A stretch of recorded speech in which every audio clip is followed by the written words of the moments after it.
try to reconnect in just a bit with my colleague Ayush while moving on to the developments that are happening in the Middle East.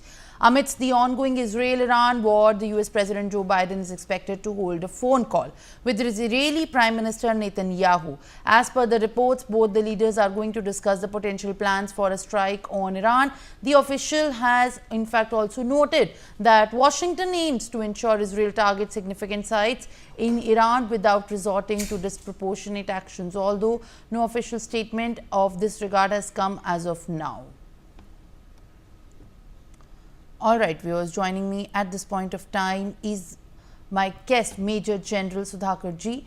Thank you for speaking to us and giving us your time, Major General, on NewsX. At this point of time, this is a breakthrough where there have days been passed, more casualties have been happening recently, and at this point of time, there is a discussion that's ongoing in regard with the conflict of Israel and Iran, and US President is in fact expected to speak to Netanyahu. How do you think this important and significant step could in fact now help into engaging in some sort of a resolution as far as there are peacemaking resolutions are concerned? Simran, good morning. Thank you for getting me to your show. As regards the question which you have raised,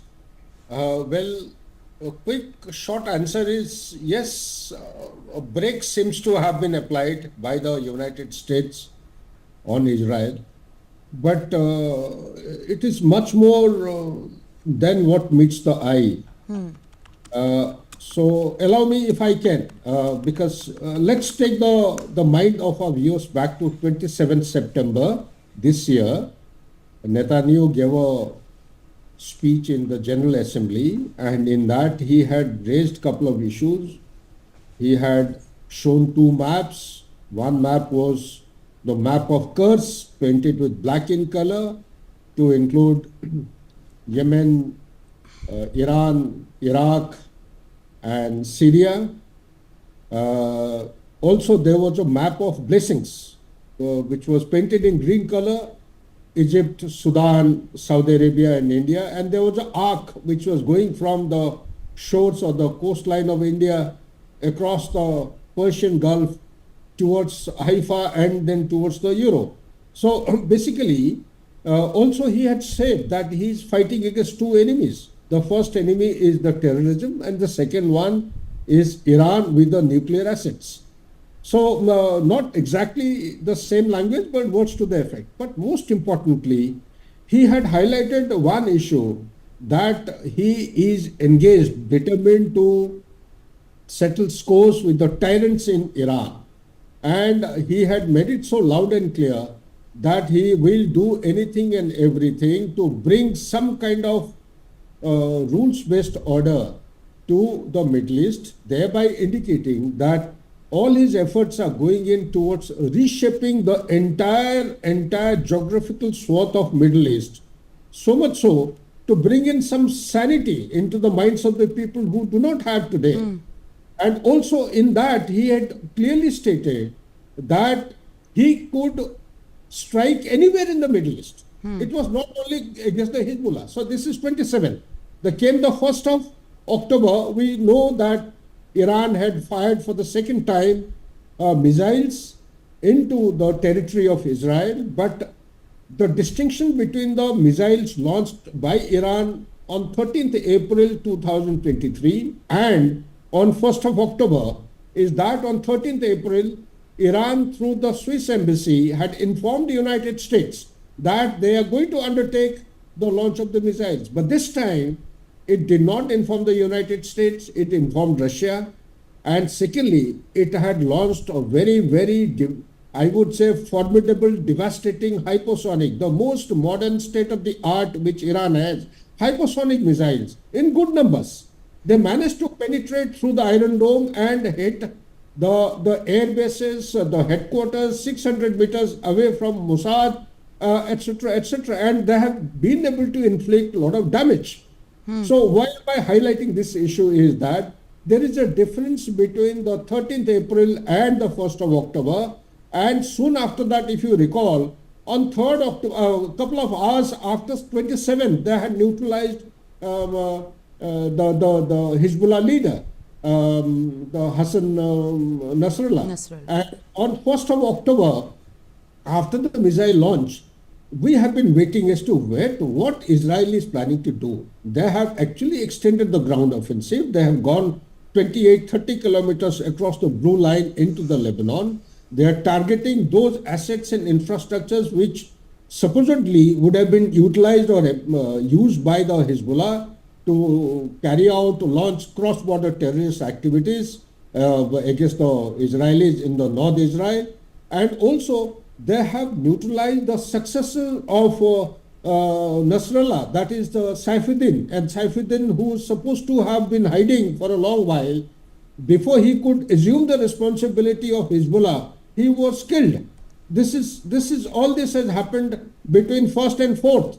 And on 3rd, there is a noticeable development which took place. If you have been reading between the lines, Joe Biden had given a statement that united, that is, Israel and US will target the oil facilities of Iran. But later, in a very reasonably, I think, acceptable time frame, he retracted, if I remember correctly, on 4th October, he retracted his statement. He said, no, we'll not be hitting, along with Israel, the oil rigs of the Iran. So these are the few developments which have taken place. So what is it that Netanyahu is trying to do? In my opinion, this is my analysis, Simran, I personally feel that shaping of the environment of the Middle East is fine, but he is going beyond all lines. There is a clamor all over the world to stop the war. Let there be a ceasefire. What is the hidden agenda? Possibly, one really can't say with certainty. You see, the moment it draws in US into this particular war or the conflict, then the body bags will start going to USA. USA, as on today, not 90%, I would say close to 99%, they are not in favor of the war. They want the war to come to an end. Particularly, the window which is available till 5th of November, if body bags start going to US, that becomes a turning point in favor of Donald Trump, which the Democrats don't want. This is my analysis. I may be wrong, but the little bit of joining of dots, this is what the picture is emerging. Netanyahu is trying all his best. And mind you, there was an announcement by Netanyahu that on 8th of October they will strike against objectives, and particularly Iran. But it has not happened. So that means the brakes being applied by USA have started showing result on the ground towards some degree of lessening the intensity of the conflict, ongoing conflict, and not allowing Netanyahu to undertake his ambition of shaping the environment of Middle East by kinetic means. There is also, I am told, that the defense minister... Major General, just a minute, because you have also said that they actually announced to have carried out the strike on October 8th. But, at the same time, when there are efforts being underway, to meddle out a possible outcome by engaging into the talks. But at the same time, Netanyahu giving these statements that Israel has taken out the would-be successors of the late Hassan Nasrallah and Hezbollah leader, Israeli Prime Minister. In fact, how does this in fact give a picture? Because at the same time, when there are efforts that are being of course made from each corner, now President Joe Biden has in fact initiated the conversation. India in fact has been trying to advocate only the suggestion for a peacemaking dialogue that can be done. At the same time, a video message saying and giving out these statements of these are inciting in its manner. How do you make of this, and do they in fact do any help to the existing conflict at this point of time? Yeah, 3 points what I can glean out from your articulation. First and foremost is having neutralized the successor to Hassan Nasrallah, that is Saifuddin, number one. Number two, what could be the possible aim? Why they are getting one after another leader? The second thing is that the brakes being applied despite the commitment and the statements given in the audiovisual or the digital platform. And third thing is what possibly could be the outcome? Where is he heading to? So let me answer one by one. First and foremost thing, Simran, is that you see in fighting against the non-state actors, one of the means and methods to neutralize or defang the non-state actor is to take care of the leadership. This is one of the methods. So leadership at different levels. The top leadership is the man who actually matters in giving direction, command, control, and coordination. So he's been taken care of, thereby creating a void in the leadership hierarchy, because people in Hezbollah or the Hezbollah terrorists, they are rudderless, they are leaderless today. One. So this will continue. This will continue to be one of the primary approaches of Israel. As soon as a new leader is, nobody wants to become a leader. I have got the messages, I wish I could show them. The people over there, they are scared now in Hezbollah that nobody wants to become a leader today. He said, announce mat karo, we'll do our job. That is what is happening. Number two. Now, the statements which Netanyahu has given, as also Joe Biden, I would say that whatever breaks are coming to be noticed today in the environment is driven by the outcome of elections which are anticipated on 5th of November. Today, Democrats are they're on a piggyback, comparatively, I would say. Donald Trump is trudging forward, is crawling forward slowly. But the fact of the matter is that by maintaining the status quo, that is without boots on ground, without America getting drawn into the warfare or the conflict in Middle East, the Democrats are doing pretty well. 3% above Donald Trump's rating today is a very high percentage. Although there are people who are speculating that Donald Trump has already overtaken or likely to overtake Kamala Harris and all that. But that is not the issue. Issue is that whether America is supporting Israel or not in the fight or in the conflict against the terrorism, number one. Number two, as it has been a standing, lifelong partner, evergreen partner of Israel, will it support the very vision of the Netanyahu, the Prime Minister of Israel? Number three, there is a hidden agenda, Simran. I don't want to actually disclose. NewsX is a very responsible and mature platform, but let me tell this. The moment America gets drawn into this, you take it that Donald Trump is going to bounce back in the election, which the Democrats are formidably scared. They are very apprehensive. Therefore, the break is likely to last. But knowing Netanyahu being a military man, I don't think whether US supports or not, anything is going to stop or prevent Israel going ahead in decimating not only the Hezbollahs, but all kinds of terrorist groups, as also striking Iran. Maybe this window is going to be utilized in that direction after 5th of November. What happens after 5th of November is anybody's guess. That nobody can say. I don't want to, time will tell as to what is going to happen. There is another important thing, Simran, that is likely to take place.